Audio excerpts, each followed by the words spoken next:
Hi అందరికీ welcome to simple recipes by Suvarna. ఈరోజు restaurant style palak paneer చేసుకుందాం.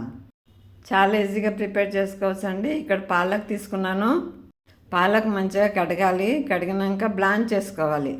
బాయిలింగ్ వాటర్లో వేసుకోవాలి. కొంచెం లైట్గా ఒక బాయిల్ వచ్చే వరకు ఉడికించుకోవాలి. ఎక్కువ ఉడకొద్దండి. పాలక్ లైట్గా బ్లాంచ్ అవ్వాలి అంతే.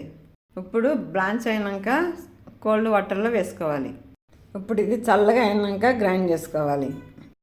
ఇలా చేస్తే పాలక్ కలర్ చేంజ్ అవ్వకుండా ఉంటుందండి. చూడండి, గ్రైండ్ చేశాను.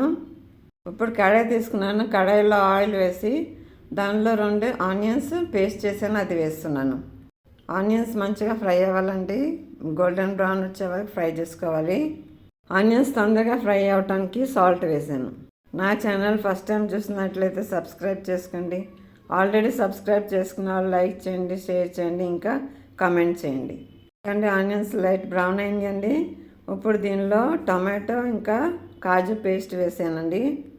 నేను ఇక్కడ 2 టమాటోస్ పేస్ట్ చేశాను. దాంతోపాటు కాజు కూడా గ్రైండ్ చేశాను. కాజు వేసుకుంటే చాలా టేస్ట్ ఇస్తుందండి. ఇప్పుడు దీనిలో కొంచెం వాటర్ వేసుకుని టమాటోస్ ఉడికే వరకు ఉడికించుకోవాలి. ఎందుకంటే ఫ్రై అయిందండి. దీనిలో కొంచెం కారం వేస్తున్నాను. మీ టేస్ట్ తగ్గట్టు కారం వేసుకోండి. ఇప్పుడు దీన్ని మంచిగా ఫ్రై అయ్యే వరకు ఫ్రై చేసుకోవాలి. చాలా సింపుల్ మసాలా చేశానండి. దీనిలో కావాలంటే మీరు గరం మసాలా కూడా వేసుకోవచ్చు.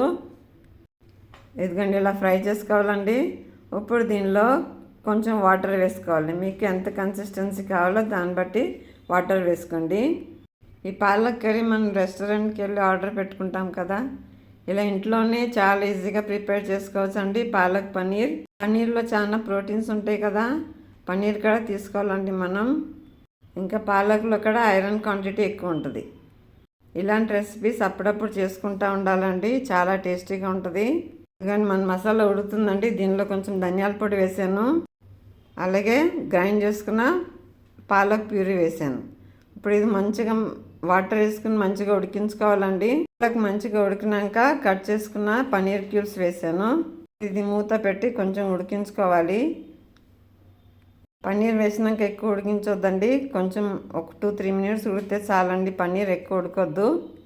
ఇదిగండి రెడీ అయిపోయిందండి కర్రీ. చాలా టేస్టీగా ప్రిపేర్ అయిపోతుందండి పాలక్ పన్నీర్. ఇది మనం పుల్కాతో, చపాతీలోకి, పూరీలోకి, ఇంకా రైస్లోకి కూడా చాలా టేస్టీగా ఉంటుందండి. నచ్చిందా మీకు? నచ్చితే లైక్ చేయండి, షేర్ చేయండి, ఇంకా కామెంట్ చేయండి. మేము ఇంట్లోనే చాలా టేస్టీగా కర్రీ ప్రిపేర్ చేసుకోవచ్చు. చాలా సూపర్గా ఉంటుందండి. దీనిలో మీరు కావాలంటే క్రీమ్ కూడా వేసుకోవచ్చు. క్రీమ్ ఇంకా బటర్ వేసుకుంటే హోటల్ స్టైల్ కర్రీ లాగానే ఉంటుంది. Thank you for watching. Please subscribe.